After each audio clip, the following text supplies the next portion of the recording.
ছোটবেলায় একটা আখ কেনার জন্য নানার সাথে হেঁটে হেঁটে 7 কিলোমিটার রাস্তা হাঁটে যাইতাম। তো নানা একটা আখ কিনে দিত, সেই বিশাল বড় বিগ সাইজের একটা আখ।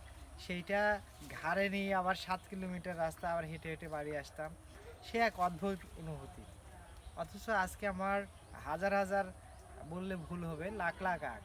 অথচ ওই একটা আখ কেনার যে অনুভূতি সেইটা আর পাই না।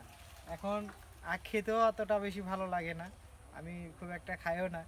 কিন্তু ওই সব সময়ই মন মানে পড়ে থাকে সেই একটা আখ কেনার অনুভূতি। তো আসলে আমরা বড় হই, বড় হওয়ার সাথে সাথে আমাদের চিন্তা চেতনার সাথে আমাদের চিন্তা চেতনা বড় হয়। সো এটা হতেই থাকবে, কারণ মানুষের মানে চাহিদাটা অসীম। এই ক্ষুদ্র জীবনে এই অসীম চাহিদা পূরণ করতেই মানুষ তার সারা জীবন ব্যয় করে। তো এই ভিডিওর মাধ্যমে একটা কথাই বলবো, যারা উদ্যোক্তা আছেন সবসময় অল্পতে সন্তুষ্ট থাকার চেষ্টা করবেন। বেশি প্রফিট দেখা একটা জিনিসে হুটহাট করে নেমে পড়বেন না, যেটাতে আপনার প্রপার নলেজ নাই, সেইটা আপনি করবেন না। তো আমি ধরেন আখ চাষ করি, দীর্ঘ 4 বছরে আমার আখ চাষে একটা নলেজ আছে।